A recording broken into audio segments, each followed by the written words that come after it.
Olá! Hoje estaremos falando sobre estratificação social. Estratificação social, ela pode ser definida como um conceito sociológico utilizado para classificar os indivíduos ou grupos a partir da análise das condições socioeconômicas, ou seja, é a diferenciação de indivíduos e grupos em posições, estamentos ou classes feita de forma hierárquica. Trata-se de uma característica histórica da sociedade e pode ser dividida desde o início das civilizações. Não envolve apenas critérios econômicos, mas leva em consideração também as crenças e as práticas culturais. Comumente, na cultura ocidental capitalista, as divisões acontecem em três níveis principais: a classe baixa, média e alta. Os sociólogos eles usam as informações sobre a estratificação social, analisam o status social de membros dessa sociedade ou grupo social, as condições econômicas e as práticas culturais. E, diante desses dados, o sociólogo ele tenta compreender por que, dentro de uma mesma sociedade, existem indivíduos muito ricos e muito pobres. A estratificação social é a divisão da sociedade em estratos ou camadas sociais. Dependendo do tipo de sociedade, esses estratos ou camadas podem ser castas, estamentos e classes sociais. A estratificação social indica a existência de diferenças de desigualdades entre pessoas de uma determinada sociedade. Ela indica a existência de grupos de pessoas que ocupam posições diferentes. São três os principais tipos de estratificação social: a estratificação econômica, a política e a profissional. A estratificação econômica é baseada na posse de bens materiais, fazendo com que haja pessoas ricas, pobres e em situação intermediária. A estratificação política é baseada na situação de mando na sociedade, grupos que têm e grupos que não têm poder. E a estratificação profissional, que é baseada nos diferentes graus de importância atribuídos a cada profissional pela sociedade. Por exemplo, em nossa sociedade valorizamos muito mais a profissão de um médico do que a profissão de pedreiro. É importante ressaltar que todos os aspectos de uma sociedade, economia, política, social, cultural e etc., estão interligados. Assim, os vários tipos de estratificação não podem ser entendidos separadamente. Por exemplo, as pessoas que ocupam altas posições econômicas, em geral, também têm poder e desempenham posições profissionais valorizadas socialmente.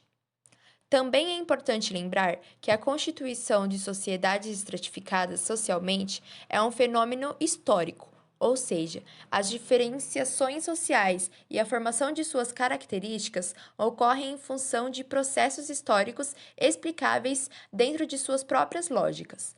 Portanto, não são fenômenos naturais, derivados de alguma lógica exterior ao próprio ser humano.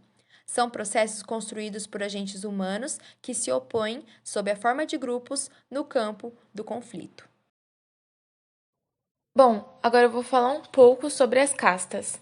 As castas é um tipo de estruturação social utilizado na Índia, que é um país asiático que possui uma população de aproximadamente 1,1 bilhão de habitantes. Desse total, cerca de 75% são seguidores da religião hindu, a principal religião da Índia. O sistema de castas hindu divide as pessoas baseado nas funções que ela tem na sociedade, sendo assim, divide as famílias. Se o indivíduo nascer em uma casta, ele não poderá mudar durante toda a sua vida. Essa ideia é enraizada pela hereditariedade, onde quem decide o seu futuro é a história da sua família. E diferente dos outros tipos de estruturação social, as castas são divididas através de sua profissão e não por sua classe social. O que nos mostra isso são os 4 tipos de castas que existem na Índia, que são os Brahmaris, que é composta por sacerdotes, as Kshatriyas, que é formada por militares, as Vaishyas, constituídas por fazendeiros e comerciantes, e a mais baixa de todas, os Sudras, que são pessoas que deveriam servir às castas superiores. Bom, agora falando um pouco sobre estamentos, o estamento se refere à sociedade de estados. Portanto, este termo é utilizado para se referir a uma sociedade que emerge e que surge durante a Idade Média na Europa Ocidental. Nessa sociedade, as pessoas são classificadas muito mais pelo prestígio, pelos títulos sociais, pela origem familiar que possui, do que pelo seu desempenho econômico. As pessoas eram classificadas pelos seus títulos e isso os trazia um dinheiro, e não o contrário. A diferença entre as castas e os estamentos é que nas castas as divisões são feitas pela linhagem do indivíduo e os estamentos pelos status sociais e pela honra. É comum que se confunda os conceitos de estratificação social e classe social.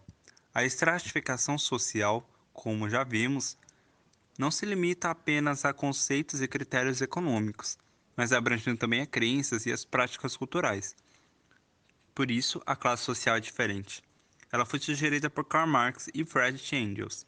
A princípio, ela determina um grupo de indivíduos que compartilham interesses e possuem condições socioeconômicas semelhantes, sendo classificados de duas maneiras: a classe dominante, burguesia, e a classe dominada, o proletariado.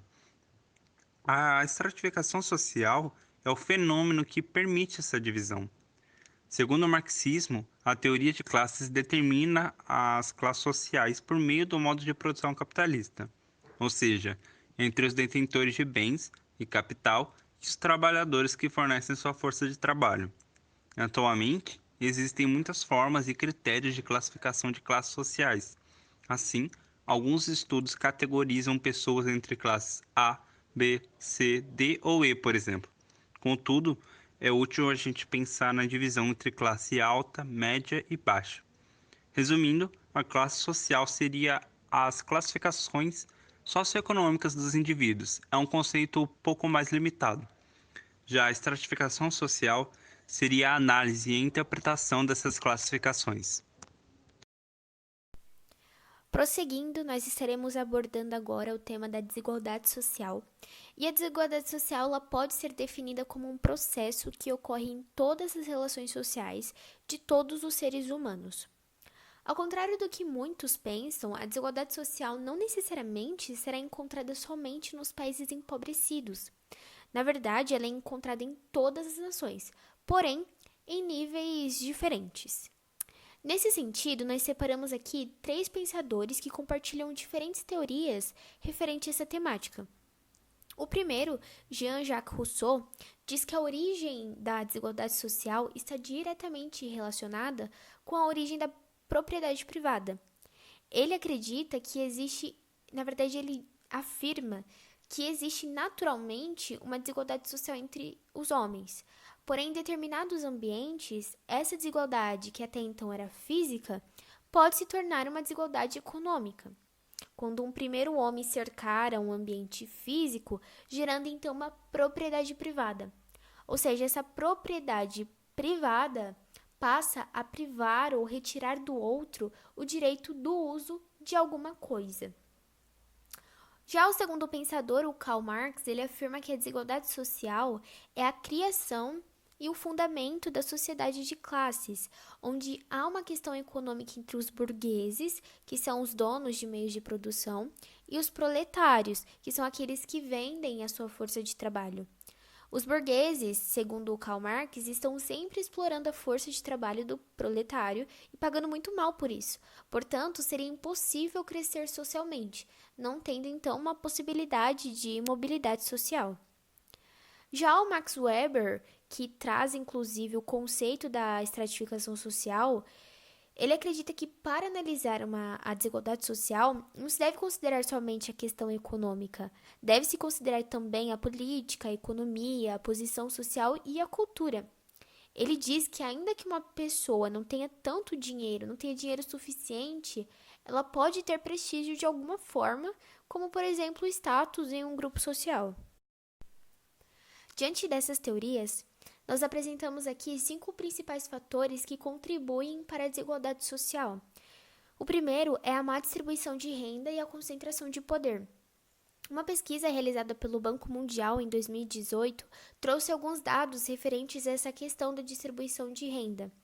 Segundo ela, a partir de 2015, 1% da população mundial possui tanto dinheiro líquido e investido quanto os 99% restantes da população mundial. Ou seja, eu vou tentar exemplificar esse dado, é como se em uma sala onde existem 100 pessoas, uma dessas pessoas possui mais dinheiro do que as 99 pessoas juntas. Então, isso demonstra o quão concentrado a renda e o poder está sobre um número pequeníssimo de pessoas, comparado à população mundial, é claro. O segundo ponto é a má administração de recursos, principalmente os recursos públicos, o que traz também o terceiro ponto, que é a lógica de mercado do sistema capitalista, onde quanto mais lucro para empresas e donos da empresa, melhor será. Então, o lucro ele estará sempre direcionado para as empresas e para os donos dessas empresas. Outro ponto é a falta de investimento nas áreas sociais, então, na cultura, na saúde, na educação, o que prejudica principalmente os periféricos. E o último ponto é a questão da falta de oportunidade de trabalho, que contribui fortemente para a desigualdade social nos países. Muito obrigada pela atenção.